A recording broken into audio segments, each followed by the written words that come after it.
Section 723, period of a function. So yesterday we kind of talked a little bit about what the period means on these cyclic functions.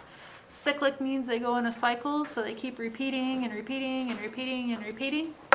So we're going to talk about that period, which is how far it takes in order to get through one cycle. And we kind of discussed it a little bit yesterday. So, just a little recap. So yesterday and the day before we were talking about the transformations. So we came up with that y equals a sine of x minus h plus k, right? And we noticed that even when it comes to trig functions or a regular function, they kind of all operate the same way. That a, if it was greater than 1, it stretched it, right? If it was a fraction or if it was between 0 and 1, it compressed it and it made it squatty. And if it was negative, it actually flipped it over the x-axis, right? Our h, because it's with kind of that x, moves our graph left or right. And what does our k do? It moves it up and down. Yep, exactly. So today we want to talk about this thing called the period, which is how far it takes something to repeat.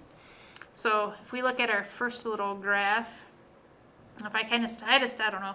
You can pick wherever you want to start. I usually just kind of try to start at the origin.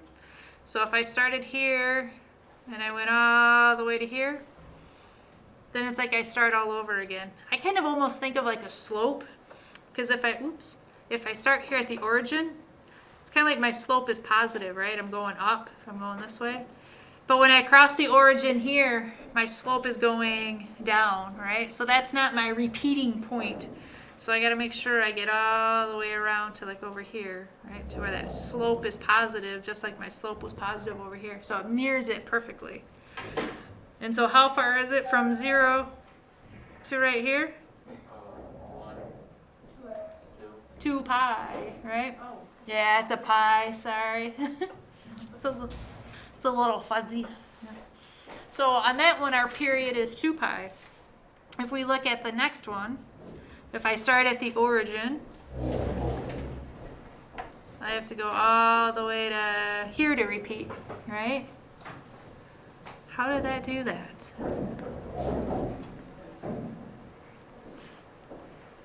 All the way to there, right?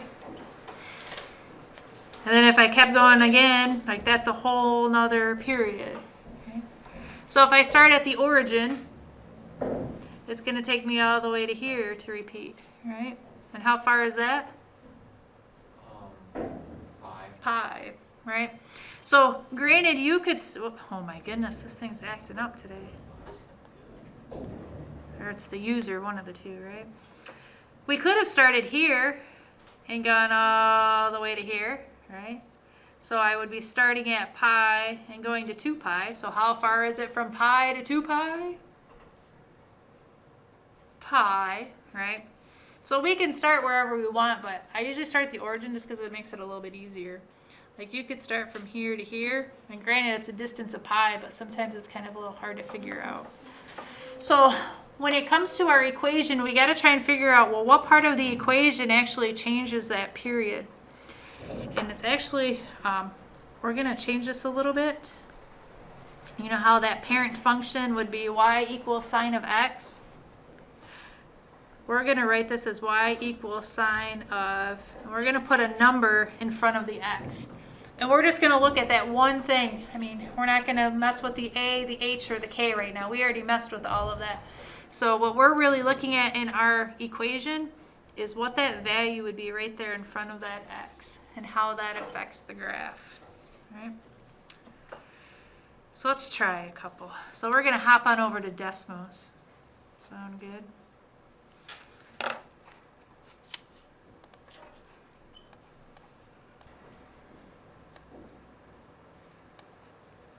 So if we started off with our sine of x, right, as our parent kind of function. So let's see what happens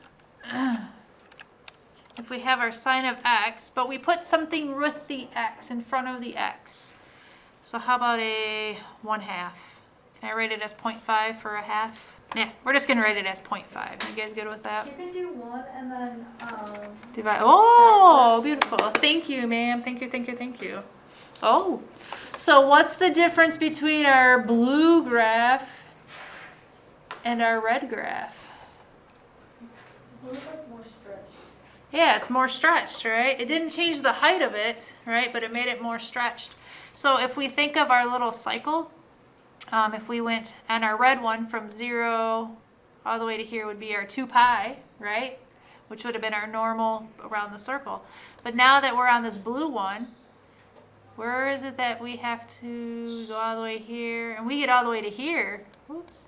Oop, oop, right there until we actually repeat, right? So that period is going to be 4 pi. Ooh. I'm going to try another one. Let's take that one off. What about the sine of, I don't know, how about a 2? So if I put a 2 on there, so my green one, it actually kind of like, it didn't stretch it out, it pushed it together, pushed the coils together. And then if I go to look for that repeat, oh, I'm right there. So my period would be pi, right?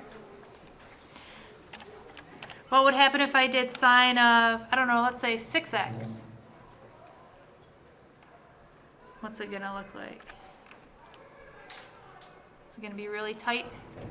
Yeah. Right? Sound effects help, guys. Sound effects help. And on this one, if we look to where it repeats, it's all the way to right here. Ooh, pi over 3. Crazy, right? So every pi over 3, it starts repeating. So if we go back to our little here, right? So there's actually like a little formula when it comes to that period. So our period by like definition, I guess, you could say that it's like one full cycle. Right? How far or what's the distance for one full cycle?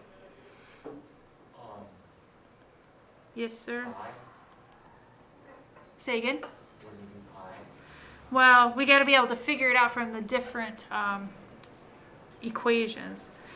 So we had like sine, where it was that b. So we're actually changing that b to different numbers. So we had what? Y equals sine of x. We did y equals sine of 1/2 x. Y equals sine of, did we do 2x or? You did 2. 2x? Yeah. Yep. And then we bumped all the way up to sine equals 6 of x, right? So our little formula, in order to find the period,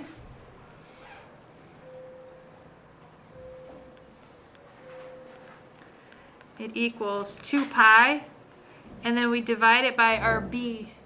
So it was the number in front. Oops, I'm going to squeeze that over for a second.